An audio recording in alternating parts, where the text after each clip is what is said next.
On the night of February 19th, 1994, an ambulance pulled into the emergency room at Riverside General Hospital in California, carrying a 31-year-old woman named Gloria Ramirez. She had advanced cervical cancer, and that night, she was in severe distress, disoriented, struggling to breathe, her heart racing dangerously fast. It looked, at first, like a routine emergency. It would become one of the strangest, unsolved medical mysteries in American history. It was a Saturday night, and the emergency room was busy, full of the usual noise and motion of a hospital running at capacity. Doctors and nurses moved quickly to stabilize her, hooking her up to monitors, trying to bring her racing heart rate under control. A nurse named Susan Kane tried to draw blood from Gloria's arm, a completely routine task she'd performed thousands of times before. And that's when things started to go very wrong. As the syringe filled with blood, Susan noticed something strange. A faint, oily sheen on the surface of the blood, and a smell coming off it. Something chemical and sickly sweet, like ammonia mixed with garlic. She mentioned it to a colleague. Moments later, she felt dizzy. She said she felt like she was about to faint and asked someone to take over for her. She stepped back from the bed and collapsed. Another staff member, a resident named Julie Gorczynski, rushed over to help her. Within moments, Gorczynski also began to feel ill, nauseous, faint, her muscles seizing up. She collapsed too. A respiratory therapist who came to assist went down next. In the span of just a few minutes, several members of the emergency room staff had fainted or become seriously ill, seemingly from simply being near Gloria Ramirez's bed. The hospital made the call to evacuate the emergency room. Patients who could walk were moved out. Gloria Ramirez, the woman at the center of it all, was left essentially alone, the staff too afraid to approach her. She died less than an hour later. The official cause was kidney failure related to her cancer. But that wasn't the part of the story that made headlines. What made headlines was that 5 members of the hospital staff had been hospitalized after coming into contact with her, and nobody could explain why.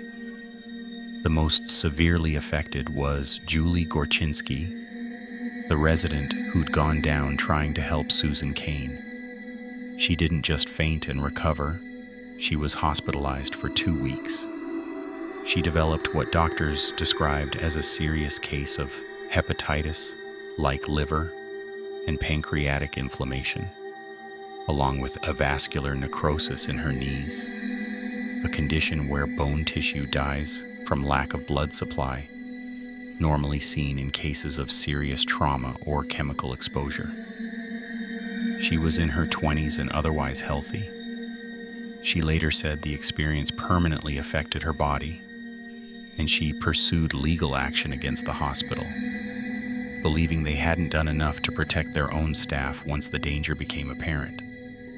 So what actually happened in that room? Riverside County brought in a team to investigate, including specialists from Lawrence Livermore National Laboratory, the same lab that does sensitive nuclear and chemical research for the U.S. government. It was an unusual choice for a hospital incident, but it underscored just how seriously officials were taking the possibility of a genuine chemical threat.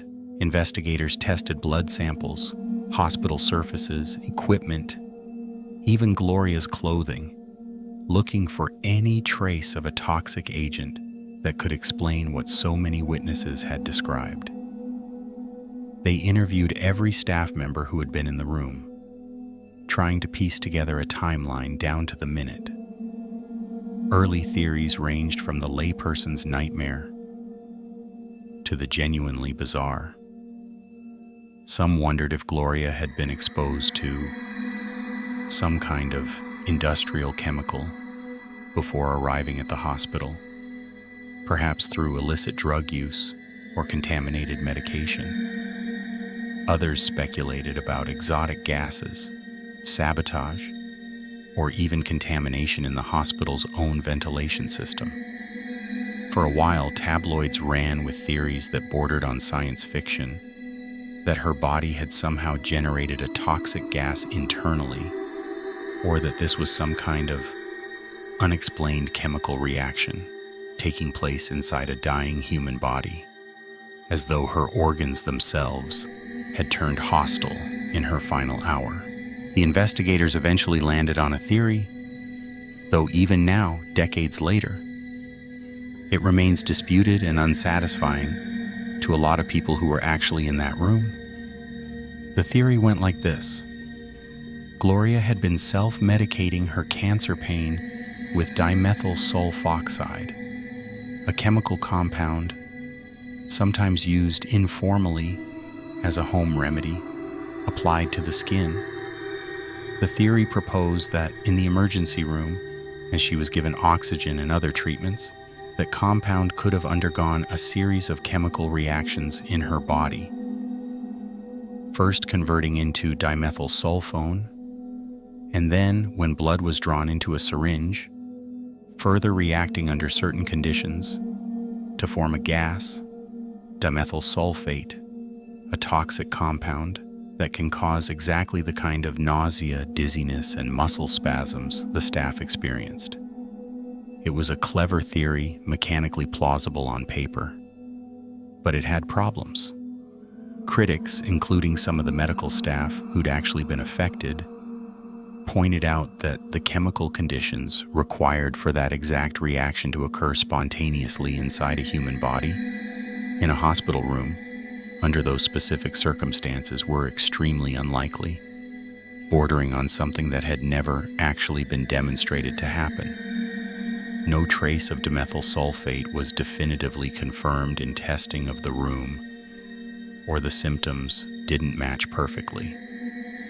Other researchers proposed alternative theories, that it was actually a case of mass psychogenic illness, a kind of psychologically triggered chain reaction where stress, fear, and the dramatic nature of watching colleagues collapse caused a wave of very real physical symptoms in people who were already on edge in a chaotic environment. But that explanation never fully satisfied people either, especially not Julie Gorczynski, whose bone necrosis and prolonged hospitalization were not the kind of thing typically explained by stress and suggestion alone. Mass psychogenic illness doesn't usually leave behind the kind of organic tissue damage she experienced. So the case sits unresolved, somewhere between a chemical mystery science never quite proved and a psychological phenomenon that doesn't fully fit the physical evidence either. Gloria Ramirez's family, for their part, was horrified by how the story unfolded in the press. Reporters nicknamed her the Toxic Lady, and tabloids ran with lurid, sensationalized angles about a poisonous woman who'd put a hospital in danger, while her family grieved a daughter and mother who had died of cancer, now remembered publicly less as a person and more as a medical oddity. It's a detail that tends to get lost in the retelling, that whatever happened in that room, there was a woman at the center of it whose final hour on earth became a spectacle she never asked for. Her family later spoke out about how painful it was to watch their loved one's death turn into a punchline and a mystery, stripped of the grief that should have surrounded it. The legal fallout lingered for years. Julie Gorczynski sued Riverside General Hospital, arguing that staff hadn't been properly trained or protected once it became clear something dangerous was happening in that room. and that the hospital's slow, chaotic response had worsened her injuries. The case eventually settled out of court, but it left lasting scars, both physical and professional. And Gorczynski has said in later interviews that the incident changed the entire trajectory of her medical career and her health. The story has refused to fade. It's been referenced in television shows, including an episode of The X-Files that drew loose inspiration from the case, and it remains a staple of late-night internet rabbit holes and unsolved mystery compilations. Toxicologists still cite it in academic papers as a case study in the limits of forensic chemistry, a reminder that even with national laboratories and trained investigators, some events resist a tidy explanation. To this day, no investigation has produced a fully satisfying, universally accepted answer. The case remains a strange footnote in toxicology and emergency medicine textbooks, brought up in lectures about chemical exposure and mass illness, still debated by doctors who weren't even born when it happened.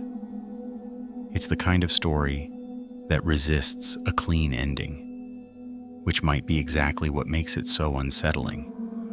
A regular night in a regular emergency room that for a few minutes became something nobody in that building could explain, and nobody since has fully been able to either. Subscribe for more stories, for there is always a story to tell.